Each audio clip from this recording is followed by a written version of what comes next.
Hello, everybody, and welcome to the Her Story Online Summit for International Women's Day, March 9, 2026, March 8, 2026, for those of you in America.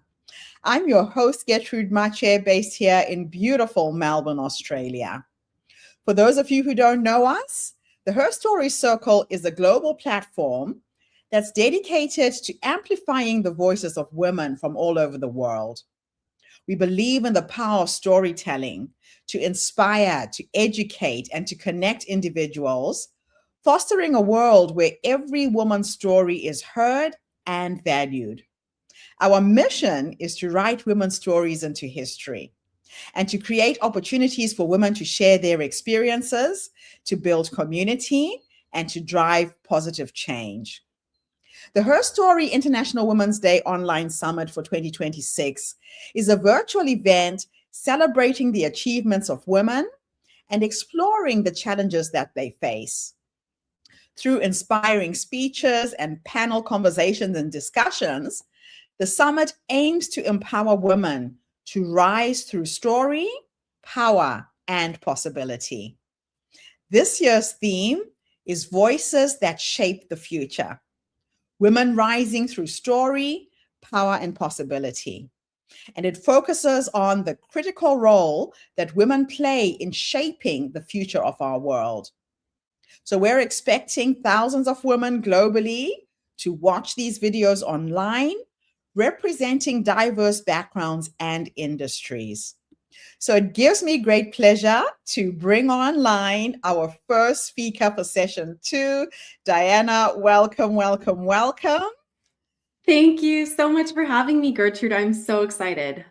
Please tell everybody your full name, where you're based, and share your story with us today. Yes, so my name is Deanna Durrell, also known as the Dancing Goddess, coming at you beautiful women from Arizona in the United States.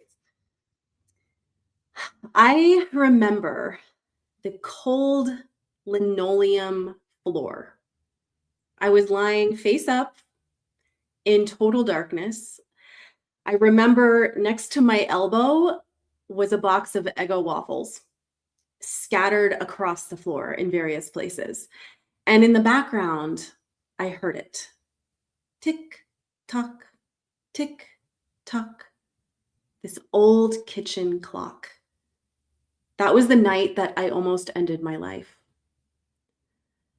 I was a young professional dancer struggling with an eating disorder, body dysmorphia, and for years I had been starving myself, trying to control my body, trying to control my weight, and really, if I look back on it, my worth. But that night I couldn't take the pressure anymore. And I remember thinking something strange. If I'm going to end my life, I'm going to eat whatever I want. And what I wanted more than anything was Eggo waffles. Super random. I remember pulling on this baggy sweatshirt that covered my body and hid my frail form as I shuffled down the steps, making my way to the kitchen. I didn't even make it to the Eggo waffle box. I got to the freezer, I opened the freezer door, and then I blacked out right there on the linoleum. And that moment, something extraordinary happened. I heard what I can only call now is my higher wisdom, my intuition, a voice, if you will. And in that moment, it was like I was seeing myself looking down on this lifeless body of a woman, this shell of a version of me that I'd become that I didn't recognize. And I heard that voice distinctly say, if you keep going down this road, you are never going to dance the way that you are meant to. You have to make a decision. Are you going to live or are you going to die? And like a mother's intuition, my mother came running down the stairs. She heard the thud and she gathered me in her arms. And I remember feeling so light in her arms. And I couldn't even verbalize anything. Tears were streaming down my face. And all I remember is letting out this guttural gasp. And she took me into her arms and she said, I love you no matter what, whatever it is. And that was the night that I chose to listen. I confessed everything.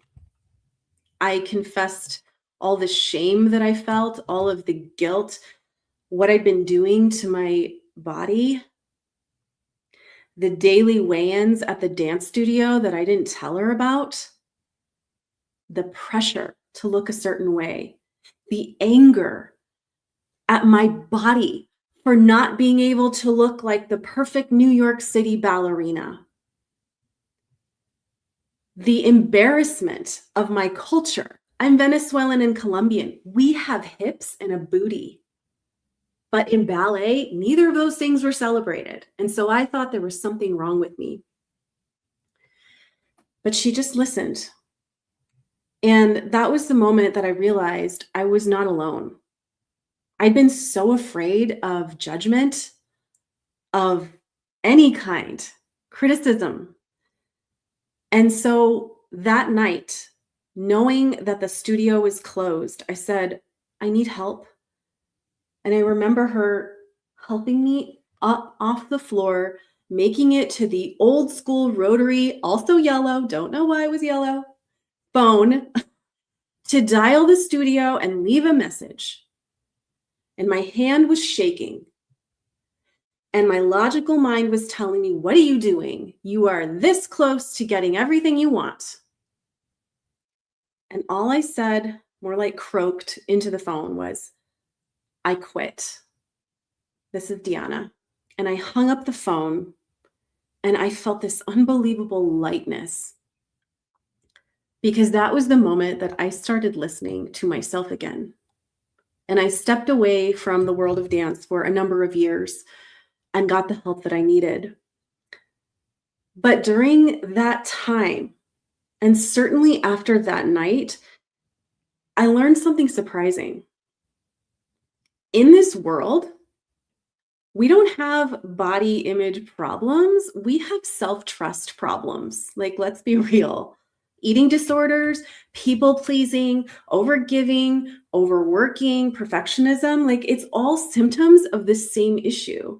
We stopped somewhere along the line trusting our inner wisdom. And sadly, this isn't rare. As I was digging into the research, I found that 1 in 10 women over the course of her lifetime will suffer from some kind of body dysmorphia or eating disorder. And for those of us in the performing arts, that statistic is even more frightening. It's 1 in 3. And that's something that I want to change. And it starts with us going inside.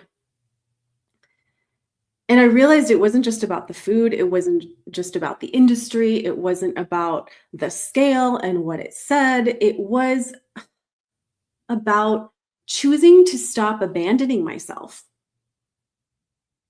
You know, before that moment, all I was thinking about was, what were they going to think of me? What part was I going to get? What is the number on the scale going to be today? And how can I manipulate it?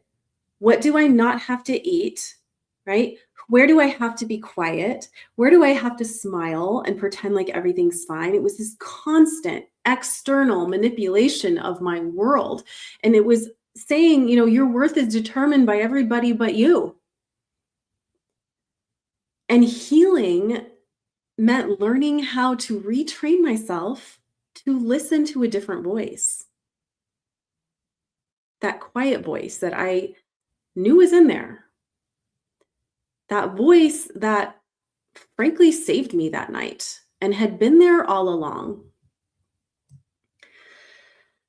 So today, what I wanted to do is share some of the tools reflecting on that journey that I took, in hopes that it inspires you. You know, you may not be a professional dancer, but I'm sure that there's some part of your life where you may feel like you're stuck, or maybe things aren't going to change and you want more for yourself. So you can definitely adapt everything I'm about to share to your situation. And it made me smile because the acronym, I'm really big on acronyms, it helps me remember, is twirl. I was like, how perfect is that? Like, I've got this story about dance and the acronym is twirl. Love that. So life is a dance. That's how I see it. And sometimes we just need to remember how to move again. So the T stands for trust the whisper. What I mean by that is inner wisdom, it rarely shows up as this super loud command, right? Most of the time, it's a little whisper, a gut feeling, do that. Maybe you don't want to call that person, or have you thought about going this way instead, even though the GPS is telling you to go right? Like, we've all had those moments, right? Trust the whisper before it becomes a shout. I wish that I would have done that when it came to my dance journey, because it would have been maybe a different trajectory. So you don't need to collapse on the kitchen floor. Just start listening to those whispers. So let's go to the next one. The W stands for weave a new story. Okay, so no matter what has happened to you in the past, we all have the ability to create a new narrative. And for me, that meant changing the way that I spoke to myself, because quite frankly, the way I spoke to myself was so mean. It was so harsh, super critical, super judgmental. Like, I wouldn't want to be friends with me. Now I would, but back then, absolutely not. And the healing began when I learned how to speak to myself with kindness and patience and compassion. And that I could share my story with somebody that I felt safe with. And I could talk about the future I was creating instead of all of the things from the past and, falling into that trap of thinking that that's what had to inform who I was going to be now. So if there's something that you're not proud of, we all have those things. Like, love those tender parts of yourself, but know, okay, this doesn't have to be my story anymore. It's just a part of what shaped me. So let's go to the I.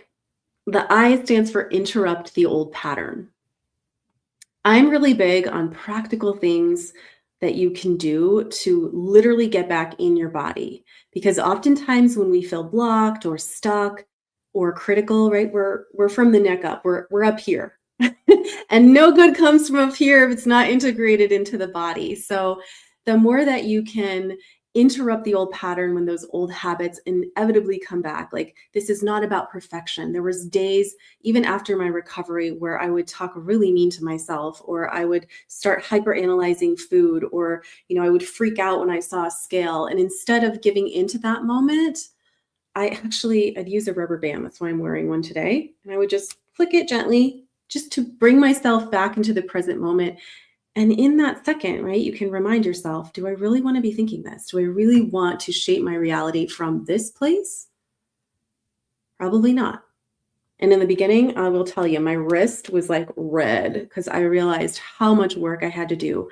But anything you can do, taking a deep breath, meditating, going for a walk, snapping your fingers, something physical to interrupt that pattern.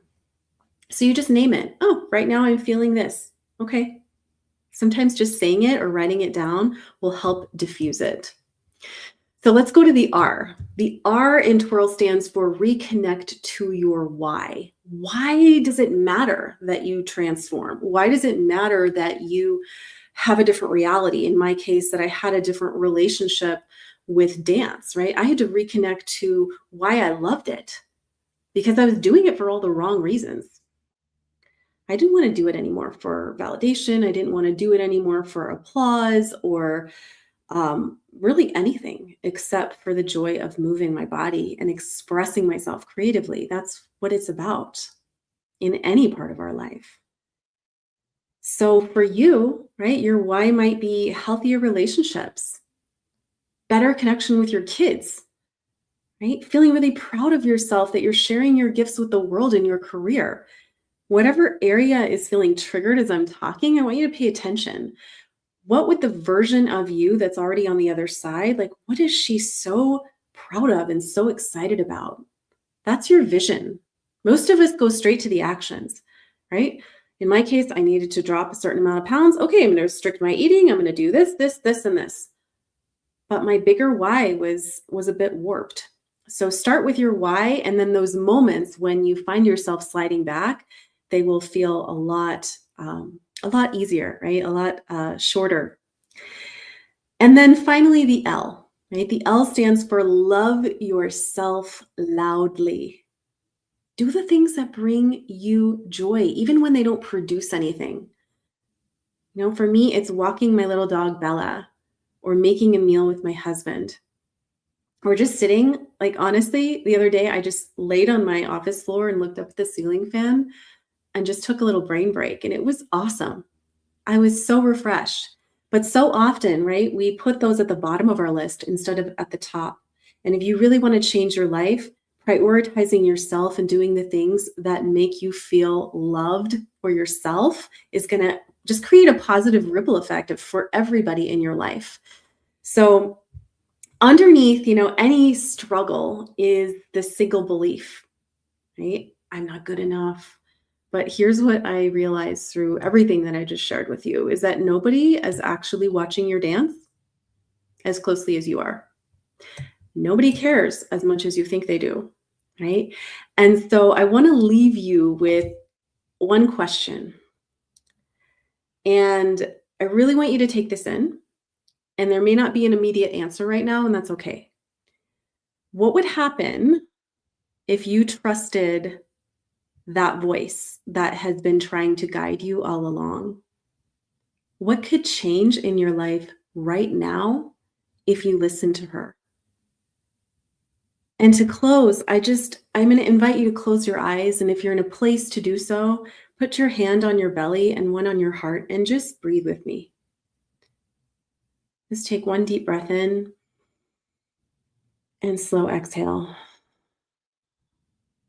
And I just want you to know, you can repeat after me or you can just receive this. I am loved. I am enough. And I matter. And when you're ready, you can open your eyes. You are enough. You are beautiful. Your body is beautiful, whatever it looks like. I just want to take a minute and say thank you to all of you for spending some time with me today. And I'm looking forward to connecting with you. And Gertrude, thank you so much for inviting me to be a part of this. Absolute pleasure, Deanna. Thank you so much for sharing your story. You really reminded us to go back into our bodies, to remember who we are. So we'll bring you back on when we do the forum, ask you some more questions, but I'll bring on my next speaker now. Thank you so much for being here. Thank you. What a beautiful start. A nice way to be grounded and to start us to get back into our bodies. Pingo, welcome, welcome, welcome. Unmute yourself. Tell everybody your full name, where you're based, and share your story with us today. Thank you for having me, Gertrude. My name is Mpingo Uhuru. I am currently based here in Los Angeles, California. Today, I want to speak with you about something that we rarely hear spoken about: restoration. Restoration as architecture. I was sentenced to 35 years to life. Yet the sentence was not the most corrosive part. The hardest part was learning just how quickly the world decides that your humanity is conditional. For over 10,000 days and 10,000 nights, I lived in a 6x9 cell. Cold, dark, concrete. A cell that smelled stale, not like rot, worse, like nothingness left out too long. Yet the cell wasn't just unpleasant, it was instructive. It taught me without words exactly what was expected of me there: to disappear quietly, to shrink. Mpingo, I'm going Yes. to ask you to switch off your video and switch it on. You disappeared there for a minute, and I really want people to see you. Now I can see you. But for a minute, it was just a black screen. So I'm not sure what happened there. Sorry to interrupt you. No worries. Okay. So I would say start from the beginning because I really want to capture the story. Okay. okay. So again, my name is Mpingo Uhuru, and I'm speaking of restoration as architecture. So I was sentenced to 35 years to life. Yet the sentence wasn't the most corrosive part. The hardest part was learning just how quickly the world decides that your humanity is conditional. For over 10,000 days and 10,000 nights, I lived inside a 6x9 cell. Cold, dark, concrete. A cell that smelled stale, like, not like rot, but worse, like nothingness left out too long. But the cell wasn't just unpleasant, it was instructive. It taught me without words exactly what was expected of me there: to disappear quietly, to shrink, to accept whatever version of myself that the system assigned. There was a day inside that cell when authority exercised power so maliciously it violated my humanity and attempted erasure altogether. Afterwards, I was left with a decision. Not a dramatic one, not a heroic one, a practical one. Whether survival meant silence or whether restoration required the strength to tell the truth and the endurance to live with the consequences. Consequences which included retaliation, prolonged exposure to harm, and the loss of what little protection that did exist. That was the day that I learned something that would change everything. Restoration does not begin when the circumstances improve. It begins when you refuse to surrender authorship of your humanity. When we talk about restoration, we usually talk about people. We talk about whether someone is healed, whether they are ready, whether they have learned from what they've been through. And that framework feels natural, yet it also misses something important.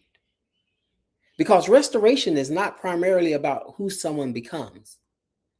It is about what surrounds them while they are becoming.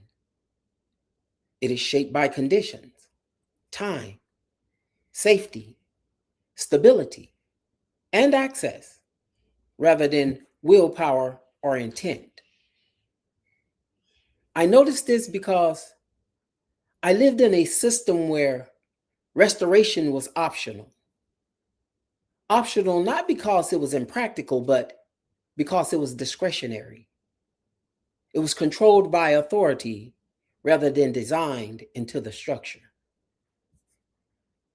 We often confuse redemption with restoration. You see, redemption is conditional. It demands proof before permission. It focuses on the individual. It looks for visual change. It rewards transformation that can be demonstrated and approved. You see, redemption asks whether someone has changed. Restoration asks whether the conditions have changed. Redemption is enforced by systems that benefit from keeping your worth provisional. Restoration threatens those systems because it removes leverage. A system that requires people to perform healing in order to be treated as human is a system in need of repair. A system that celebrates resilience without stabilizing conditions. It's not cultivating strength. It is extracting capacity. You see, most of what we call second chances are not opportunities. They are tests. Tests of gratitude. Tests of compliance. Tests of silence. We praise people for surviving environments we've engineered and then withdraw support the moment survival stops looking inspirational. We say that healing is not linear, yet tolerated as long as it progress moves on our schedule. We say accountability matters, yet we attach it to outcomes instead of process. We realize that performance becomes a substitute for infrastructure. Inside, survival required discipline. I learned to hold myself together in a place that offered no structure, to maintain my dignity, where dignity was treated like contraband, to build something solid inside when nothing solid existed outside. And that discipline is what kept me alive. Yet it is also the very thing society routinely refuses to fund once people are released. Survival is expensive. It consumes attention. It narrows the imagination. It shortens the future. It turns every decision into triage. Someone in survival mode is not broken. They are responding accurately to their instability. And then later they are punished for that very same adaptation that instability required. Let me let you understand something. You cannot grow in an environment that demands constant self-stabilization. Yet growth is expected because that expectation allows institutions to avoid responsibility for the conditions that they maintain. We expect people to rebuild lives without housing that can absorb instability, without healthcare that treats prevention as worthy, without employment that allows room for error. We talk about responsibility without providing tools. We talk about consequences without providing pathways. That's not restoration. Let me say that again. That is not restoration. That is exposure. Accountability without infrastructure is not moral strength. It is structural neglect. People do not fail because they lack character. They fail because we mistake endurance for sustainability. And when systems collapse beneath them, we call it proof. Restoration does not eliminate consequences. It makes consequences survivable. It anticipates strain. It plans for regression. It assumes complexities. Restoration is not forgiveness. Restoration is architecture. It is the deliberate construction of systems that do not require people to perform healing to earn their humanity. Restoration requires work, not just from the individual. Restoration requires work from systems, from institutions, quiet work, unglamorous work, work that rarely earns applause. That understanding led me to build a framework, not as inspiration, but as a practical tool for institutions and systems responsible for human outcome. A way to name what rebuilding actually requires. RESTORE, restore. Recognize what is actually broken, because patterns matter more than intent. Examine the structures producing the breakage, policies, timelines, incentives, funding. Stabilize before you optimize. Without stabilization, every intervention becomes extractive. Tell the truth, not as confession, but as operational clarity that organizes support. Organize resources, time, so that individuals are not carrying this full weight of survival alone. Reclaim agency as functional capacity. Without authorship over time and decision, every well-resourced system can become corrosive. Evolve towards sustainability, not visibility, not impressiveness. None of this is inspirational. It is administrative, and that is exactly why it works. Once you understand restoration as architecture, the question changes. It is no longer whether a person is worthy of another chance. It becomes what has actually been built to support human repair. You see, restoration requires more than resilience. It requires time. It requires safety. It requires dignity designed into the structure and not demanded from the individual. We often ask people emerging from harm to do extraordinary things. We ask them to heal quickly. We ask them to inspire us. And when they cannot, we withdraw support and we call it accountability. Yet accountability without infrastructure is institutional abandonment. Let me say that for you one more time. Accountability without infrastructure is institutional abandonment. See, if restoration is real, it must also be resourced. And it must be resourced in sequence. Housing before productivity. Safety before scrutiny. Education before expectation. Time before demand. Because sequencing determines whether support stabilizes or whether that support collapses. Restoration does not happen on stages. Restoration is not a performance. Restoration is not a give and take situation. Restoration happens when environments designed to hold human beings without requiring them to perform suffering as proof. Restoration is not applause. Restoration is architecture. Thank you. Thank you so much, Mpingo. Wow, what an incredible story. Thank you for sharing it. Thank you.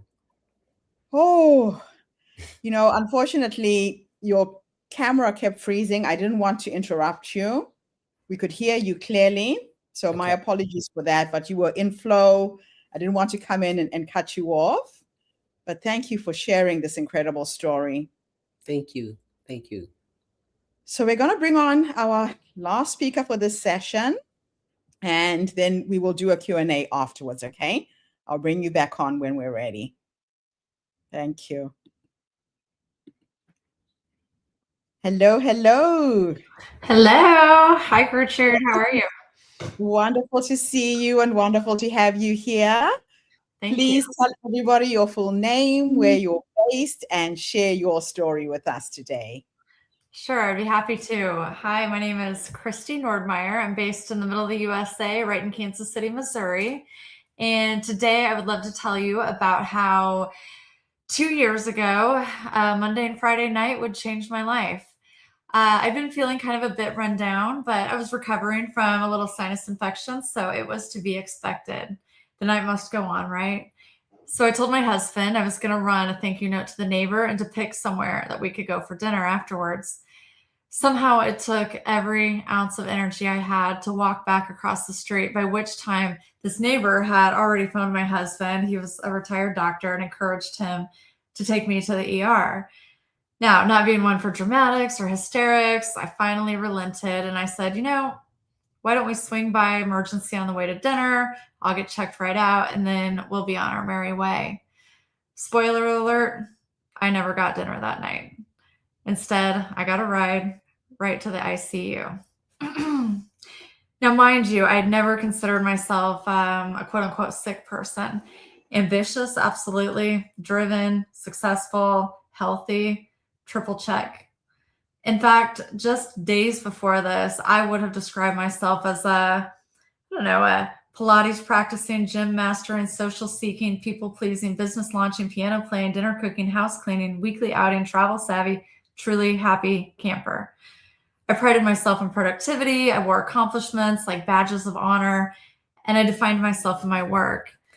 But what suddenly felt like fast forward and yet kind of slow motion at the same time, I watched this undefined illness strip everything from me bit by bit, but yet kind of all at once too, if that makes any sense. It was like I was brought down to my literal foundation. I wasted away until I had literally no more muscle mass, no more fat stores on my body.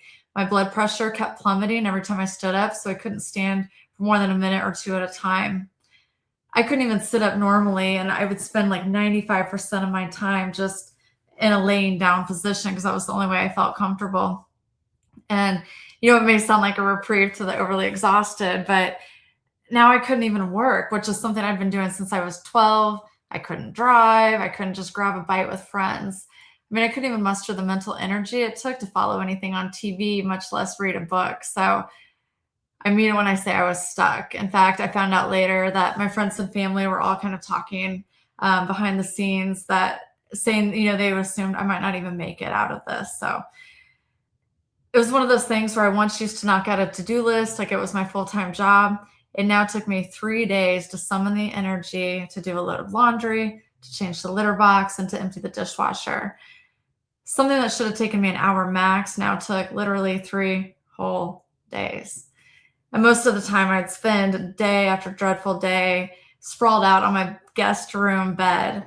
Not only was this like a soft place to land, because I'd now become this body of bones, that could lay on the soft mattress, but it had this afternoon beam of light that would drench me and, warm me up. And it was kind of the only place that I could lay and see cars go by, because that was about the extent of the excitement that I could handle.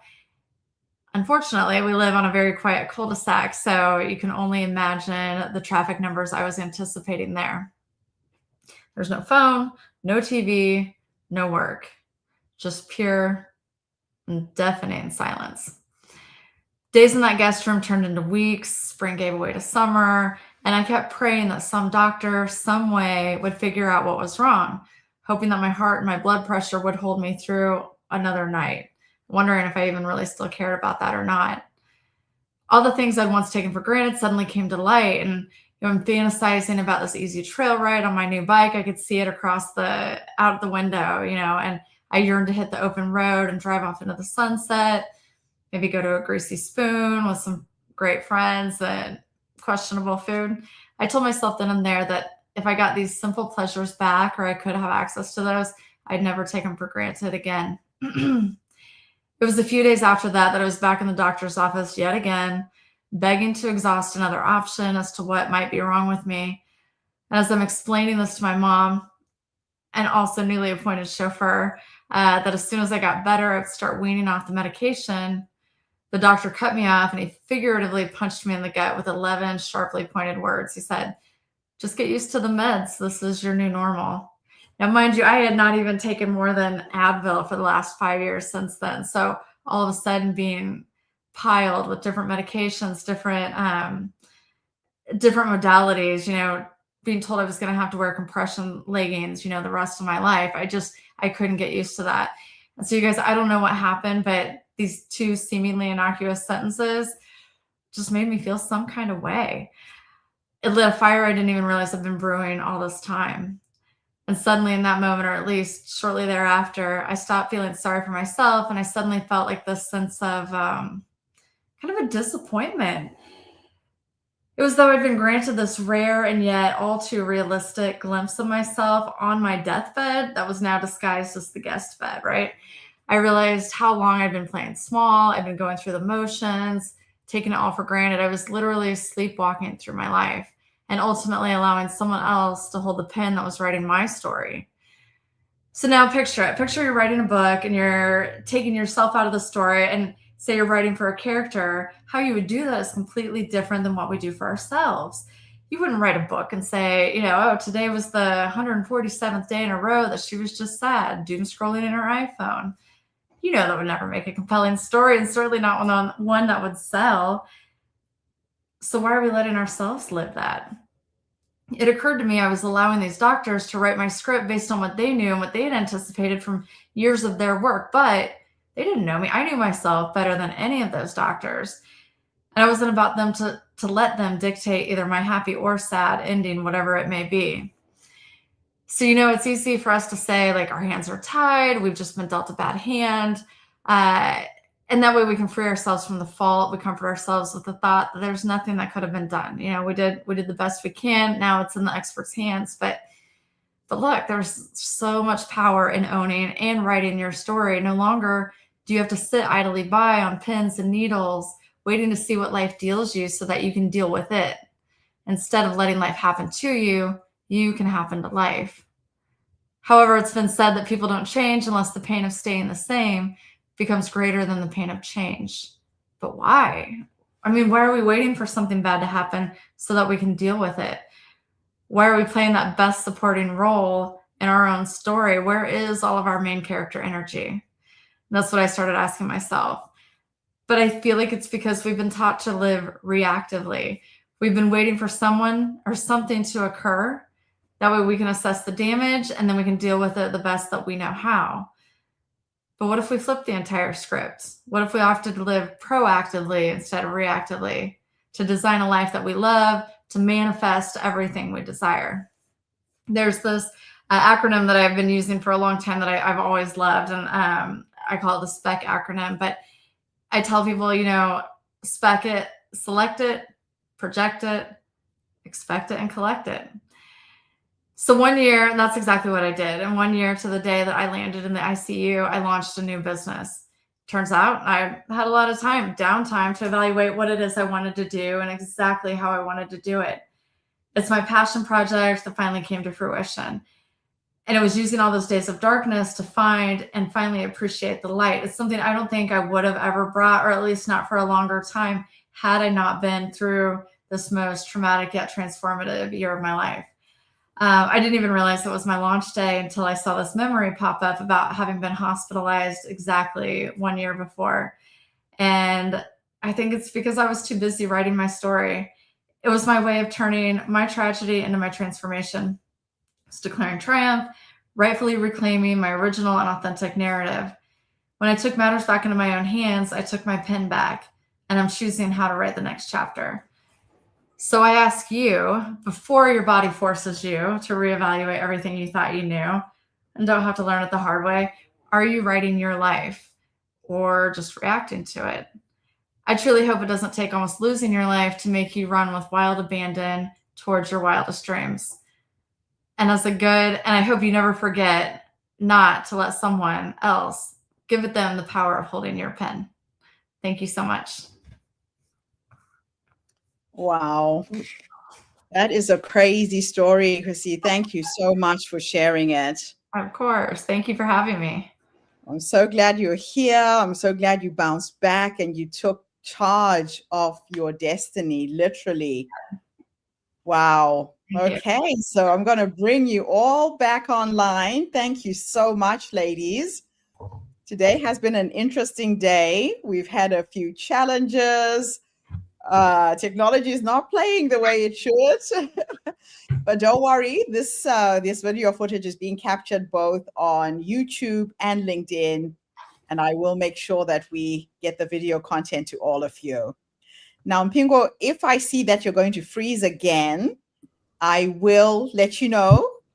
There's something that you did that keeps bringing you back, but for some reason your connection keeps freezing. We can hear you, but we can't see you. But I'll make you aware of it. Okay. So what I want to do now is go around the room and let's just have a conversation around each and every one of your contributions. I normally prepare at least 3 questions for each of you. And as it's a forum, I would like you to also chime in besides my questions and give feedback to each other. It could be comments, it could be something I say, it could be something somebody else says. But if you do want to say something and speak, just, raise your hand and I'll call you. And we'll now just have a dialogue and unpack these incredible stories that are your lives. Like I said when we started, I am eternally humbled by every single woman who steps up on this platform and shares her story. I want to first ask each of you why you said yes to this opportunity. Why is it important for women to share their stories? And we'll start with you, Deanna. Why is it important?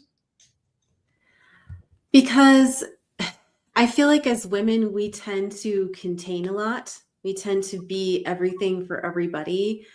And there's this pressure in our society to just kind of keep on a brave face, right? And like keep on trucking. And so I do feel like places and spaces like this where we can, let our hair down, let women know that it's okay to not be perfect. It's okay to move through life's challenges and that they're going to come out stronger the other side. Like, that's why I said yes. I love it. We'll go to you, Mpingo. Why is it important? Why did you rise to the occasion? Thank you for that question. I believe also that it is important for our voices to be heard, but more specifically, I believe that it's important for our specific story to be told. And no one can tell your story quite like you can. And so I think it's important that we preserve voice, we preserve story, and that we preserve the right to be able to express ourselves however we can. And so that's why I chose to accept. Thank you. Chrissy, what's your reason? Honestly, like one of my main reasons is because I feel like in some of my darkest times, it was other people's stories that got me through, that motivated me and showed me what was possible. And when certain people were telling me, or doctors were telling me, like, this is just what you're going to have to deal with, I looked up to the stories of other people who did the impossible, or what was considered the impossible. And that helped guide me out of it and know, like, what was more possible for myself. And that being said, I didn't want to just this to go down as a really dark chapter without being able to use it and flip the script and make it something that would hopefully at least help other people or inspire them that, don't necessarily listen to what everybody else is saying. Like, you have to determine, kind of what Mpingo said, it's your story.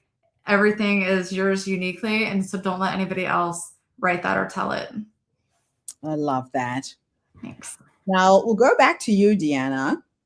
You said that the real issue wasn't body image, but a loss of self-trust. Yes. What are some signs that someone has stopped trusting their inner voice? I would say the first one is this low level feeling of anxiety, right? It's like it's always there. There's always like something that you're thinking about or obsessing about. There's not any kind of calm. That would be one sign. Another is asking everybody and their mom what you should do about a decision, right? Completely disregarding what you already know, the intel you already have within. And I see this a lot. And I catch myself even now. It's like, wow, okay, what am I hoping to gain from like a million opinions when really I already know how I feel? I'm just looking for validation. I love it. We're always looking outside of ourselves, but Yeah. And you knew. I love that. Any comments for Deanna's presentation, ladies? Mpingo, what feedback can you get from what you got from her? Well, first, thank you, Deanna, for the presentation. And as I was listening to the presentation, I was trying to put myself in your shoes, to feel what you were feeling, to experience what you were experiencing. And so I want to say thank you for giving me that experience. I think it's should be mandatory that we view stories from the not just an observer's perspective, but from the narrator of that story. And so I took the authenticity. I felt that. So I want to say thank you for that. Thank you so much. I'm glad that it landed for you. Chrissy. Actually, it's funny. One of the first things I noticed, you remind me, actually, Deanna, of a friend of mine. And because you have this like very calming and self-assured presence about you, which I really enjoyed hearing your story. And I think like what you had to say was so relatable to a lot of people. And it definitely hit home for me and resonated, because we're talking about the body issues and things like that were something that I've struggled with, on and off throughout my life in different formats. But it's something that I love how you were able to like turn everything around and like, and look within, to find that inner knowing and that inner being, and and be resolute in who you were. And I think that's really powerful and inspiring for other people. So Thank you so much. yeah. Pingo, you spoke about restoration as architecture rather than inspiration. Mhm.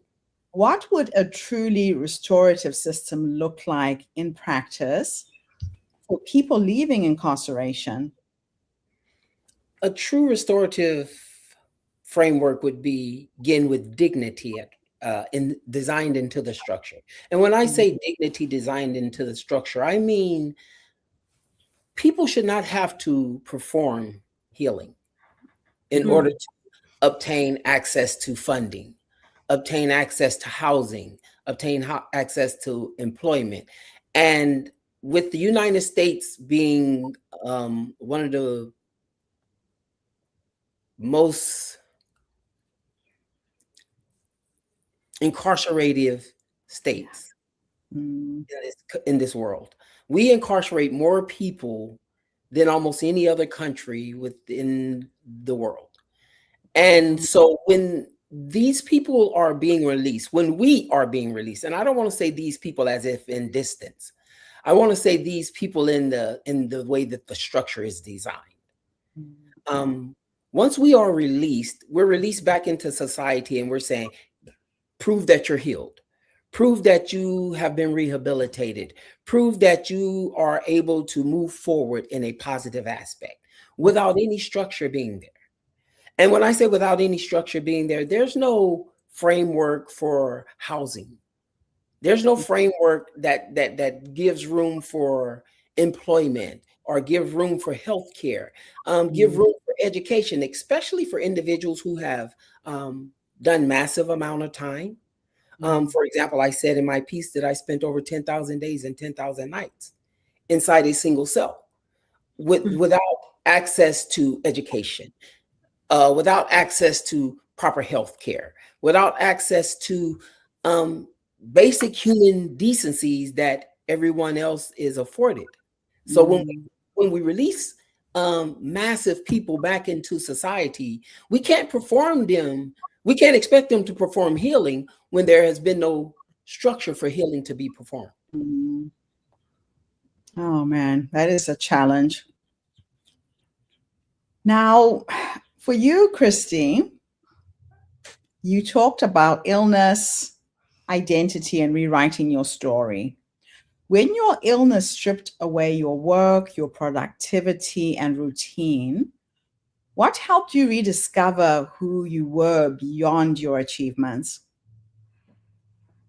Honestly, it was a very, trying time in that, because I had always based my identity based on achievements, my work, everything was wrapped up in that. And then all of a sudden I saw myself as empty. And I'm like, what value am I bringing to the world? And it really made me kind of go inside, kind of like Deanna did, where like look inside and see what is it and what's important. At the end of the day, if all of this went away, would it matter? And when you're on, like they say, you can have all these problems, but then all of a sudden when you have a health problem, you only have one, because anything else I could do, I literally couldn't get out of the house. I would see people and I realized how much I was taking life for granted, because I would be looking out that guest room window and it'd be this gorgeous day and not one neighbor's outside enjoying it. Nobody, and I'm like, oh my gosh, everybody's taking this for granted. And I started thinking, okay, well, what would I do if I could do it differently? Planning once I got better. And then when I decided, I was going to write that into my story of me getting better and not listening to the doctors who are just piling on medications and so on and so forth. And as I started doing that, it was like, it started bringing it into light. And I started looking at a lot of different modalities and realizing that I'm more than my career or anything like that. And what kind of person is it that I want to be? They say in a lot of other countries outside of the US, that when you ask somebody, well, what are you or what do you do? First thing an American would say a lot of times is their job. But in other countries, it's like, I read, I write, I bike, I swim, whatever, and it was really interesting. And I had that realization. I'm like, I'm a lot more than just my job. And so I realized if I want to do a job, what does it want to be? And then I went in all about regulating my nervous system and figuring out the kind of person that I wanted to be overall holistically. It's interesting you say that. A lot of Americans are tied to the identity of their jobs. For sure. I found it really strange when I lived in Albuquerque and in Pittsburgh. It's the first thing people will say. Oh my gosh. Okay, let's go back to you, Deanna. Your twirl framework, trust, weave, interrupt, reconnect, and love is very powerful. Which step tends to be the most difficult for people when they begin their healing journey? You know, like my logical mind would say the interrupt the old pattern, but what's coming intuitively when you ask is the weave a new story. Because I think that especially as women, like we sometimes attach a lot of meaning to our pain, right? And like it's helpful, it's informative, but if you stay there and you tell the story over and over and over again, it just like adds more energy to that old story, that old story, that old self. And so we don't give enough to the new identity and the new story. And it requires imagination. It requires just abandoning everything you've ever known as right or wrong and just going into that chrysalis place where anything is possible. Any comments, ladies? That's very, very true. Pingo, you literally have rewritten your story. You know, when I did the podcast interview with you, what you've managed to achieve despite all the odds and the challenges. How did you manage to rewrite your story? Where did that come from? I realized that I couldn't depend on anyone but myself. And what that meant was once I did a deep dive, a self-examination, came face to face with myself and realized, for lack of a better term, there was no cop-out. I have to face who I am, embrace that, and then work towards the change that I needed to do. And then in doing that, I reclaimed authorship of my life. I reclaimed authorship of my voice. And once I realized the power in having the authorship of your own voice, controlling your narrative, I realized that I was unstoppable. I was a juggernaut. I am unstoppable. I love it. And Christy, you did the same thing. In fact, it's interesting that I have all three of you on this panel today, right? The way the universe brings people together. Sure. I thought you did it on purpose. No, this is pure coincidence. No, that's what I'm like hearing their stories. And I'm like, I can recognize so much of myself in those, which is really cool. I mean, it's nice to see because sometimes you feel like you're in the silo, right? You feel like that, oh my gosh, I'm the only one going through something like this. But, you know, and maybe it looks a little different, but, you know, the overarching themes and stuff are a lot the same. And to see that other people just going through their own version of it as there's something, I mean, not that I want people, you know, going through hard times, but there's something nice to think that, you know, like we're joined in that sisterhood, if you will. Yeah. Now, Mpingo, you made a powerful distinction between redemption and restoration. Why do you think many institutions focus on redemption instead of building restorative structures? You know, again, when I go back to our podcast interview, I think I shared with you the traditional way that people were treated in Africa. Mm-hmm. We did not have penal systems. If somebody did something in the community, they would be taken to the village square and they would be surrounded by family and friends, and people would sing them songs. They would say things about the goodness in them. They would be reminded of who they were. And that was the punishment. Mm-hmm. And when you look at what the US has done, it could be the minusest infringement. It's easy for you to end up in prison. So let's talk about that a little bit. Okay. I think that it's easy for institutions to focus on redemption instead of restoration is because redemption is profitable. Yeah. Somebody's making money from these prison systems, right? It is about obtaining profitability off of harm, be it survivor harm, perpetrator harm, institutional structure harm. There is always a profitability margin, and that is the baseline foundation for programs that are entered into institutions, for systems that are allowed to operate within the confines and constructs of the penal system. It's not based on rehabilitation. An interesting fact, up until the early 20s, 2000, I believe 12, 14, there was no R in CDCR, the Department of Corrections. Rehabilitation came afterwards. So the motive is never rehabilitation. It is always punishment, because punishment is profitable. That's really sad. And that has to change. Let's go. Oh, do you want to comment, ladies?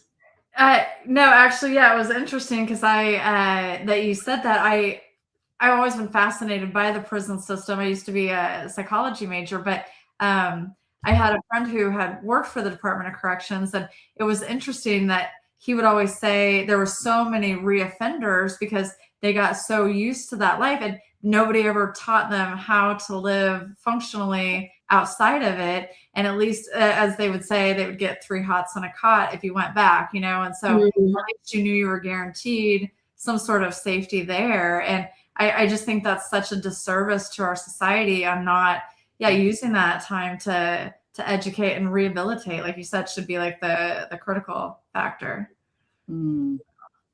That's really sad.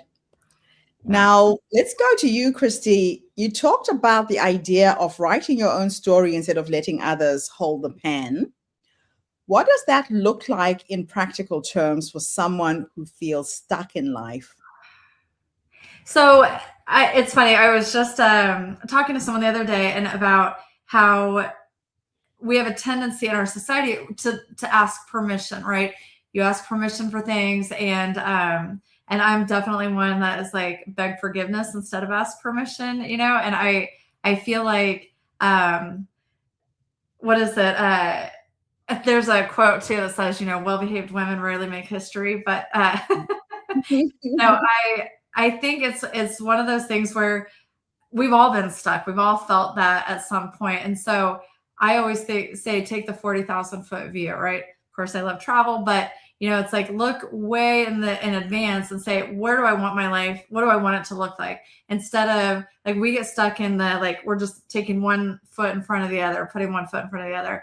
And we have a tendency to say, okay, let me just get through this day. Let me get through this. And so all your days start spinning, and, and all you've done is just take care of the nearest fire, whatever you can put out. But instead, if we take that periscope vision and think, what's coming around the next corner? What do we want that to look like? And start designing that life. You start writing it out on paper. I mean, I'm a big proponent of scrawling it out, type it out, whatever you need to do to get that out there and like make it real, and then start rereading it, and as you read it, another thing I've suggested people do is make a little checklist of write out 150 things that you want to do in the next 3 years, 5 years, something like that. You might not even get to 150 things, but write it out. And then you'd be shocked a year from now, look, and all the things that you've actually checked off, you planted those seeds, and now you start seeing it, and it creates a domino effect. And the more wins you have, the easier it gets to get out of that rut and onto life. So I like that, writing things down. When I coach people, we predict targets of what they want to achieve in the 12 months I'm coaching them. They write themselves a letter that they will open in a year's time, and they keep it sealed. And your mind can't tell the difference between reality and fiction, right? I agree. But they say that if you set a ship on a course without a destination, will it ever get there? No. So for me, those are the coordinates. That's the dream. That's where you're going. So that's a nice little tip for anybody out there. If you're trying to achieve a goal, just write it down, get it out of your head, because the minute it's on paper, it's here. It's here, right? And you can visualize it. And another like quick little thing I've learned in the past is when things seem dark, or it seems like you just can't get out of that rut or the funk that you're in, it's this mindset shift. I look at people that it's like they're in the same situation, but the way they think about it's differently. And so one thing was like, before you get out of bed, think of 3 to 5 things that you're grateful for. Doesn't matter what it is, just 3 to 5 things.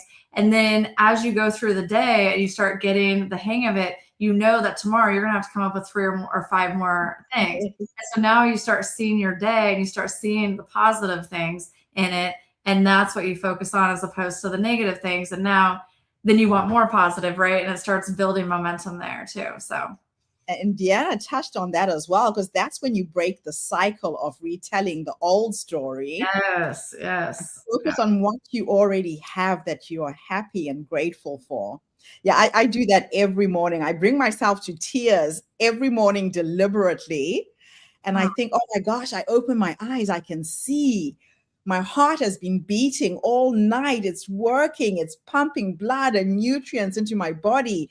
I have my 3 gorgeous children, my little grandson, and I get so excited with what I have. Yeah. I literally cry every morning, and I am just grateful for what I have. And it's just a beautiful way to start your day. So thank you for reminding us of that. Absolutely love it. Now, let's go back to you, Deanna, with the final question I'll ask you. For someone who feels stuck in perfectionism or people-pleasing, what is the first practical step that they can take to start rebuilding self-trust?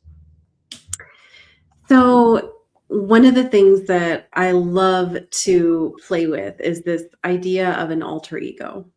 So like, I don't know about you guys, but when I was little, I played with Barbies, and I would always imagine these crazy, like confident, badass version, right? Like that wasn't afraid of my little sister, or wasn't like afraid to stand up to my mom. And so it's the same with this. I always invite people to say, okay, what would your alter ego, like how would she walk into the room? What would she wear? What would she say, right, to this version of you? And get into that imaginative, playful space and writing it down. Because the first step is really like dislodging, right? Dislodging the energy from that, like that old identity. So it's to go into imagination. And when we're like playing, then anything is possible, and it becomes an experiment. It's not this like prescription that you're going to fail. So I find that it lightens everything and it makes it way more fun. I love it. Oh, sorry. No, go for it. We both love it. Oh, I love that way you said, because I grew up totally playing with Barbies all the time. But it was interesting, like when you said that about, like your alter ego, because I have this like exercise I just recently had come up with, but it was the idea of, and I love using the Barbie analogy, but is like start writing a story. If you don't know where your story is going to go or what you want it to be, I say, write out a story. And all the characters, it's about a dinner party, right? And all the guests at the dinner party are the different versions of you. Like whether it's the past or like, the different roles that you play and stuff like that. And they're all guests, and like seeing how they interact and like which one stands out as kind of the main character, and, and start building on that. So yeah, it's interesting. Yeah. So cool. Absolutely fantastic. All right. So who's next? Mpingo, your final question. For leaders and policymakers listening today, what is one structural change that they can implement immediately that could move society closer to true restoration? I would say the E in restore. Examine structural producing the breakage. Examine the structures that's producing the breakage, the policies, the timelines, the incentives, the funding. A lot of times when we think about incentives and fundings, we think about handing out funding to individuals or institutions. But a lot of time, it's not necessarily the handing out of the funding or the incentives, but the purpose for the funding and the incentive. So that would be the first thing I would say. Examine the structure producing the breakage. Examine the structures that's producing the harm. Thank you. Yeah. So much work to be done there. So ladies, thank you all so much for showing up today and sharing your stories. It's a privilege and an honor to be able to hold this space and create the space for your stories to breathe. You know, until we share our stories, people don't know what women go through. Each of you had such a unique perspective in terms of the experiences you've gone through. But like I said, it's almost like we planned it. There's a common theme that came out of this session. And I just absolutely love it when it unravels so organically. So go into your world, own these stories, keep sharing them. You're changing lives one person at a time. Deanna, there's so many young women who get stuck with body image issues. You know, like what you were saying, you have the curves. I can so relate to that because I'm one of those curvy people. I can lose all the weight in the world. My butt doesn't go away. You know? And now it's in fashion. People are getting butt injections. I'm like, well. We just have to embrace our God-given gifts. And Pingo, the work you're doing, helping others through your story. There's thousands of people who come out and they struggle to get back into society. Thank you for your work. Thank you for giving me an opportunity to share it. It's an absolute pleasure. And Christy, just keep on keeping on. Oh, yes. No, thank you. And thank you so much for your inspiring story and providing such an awesome platform. And it was so wonderful to meet you ladies too. It's been an honor to meet all of you. So what I do with each of these sessions, please put your emails in the chat. Please stay connected. If you hear that there's a conference, there's an event, you now know each other. And when we have our in-person event, you guys are going to say, hey, we met and we were on the same panel. Let's create community with what we're doing with these stories and stay in touch. Thank you for participating in the forum, because I think that's really the icing on the cake for everything we're doing. Yes, agreed. Thank you so much. All right, ladies, I'm going into my final session for this morning. Good luck. Thanks, everybody. Wonderful to see you. Take care. Thanks, you too. Bye-bye. And thank you to everybody who tuned in. We are now going into session 3 for day 2. Join me on the next link.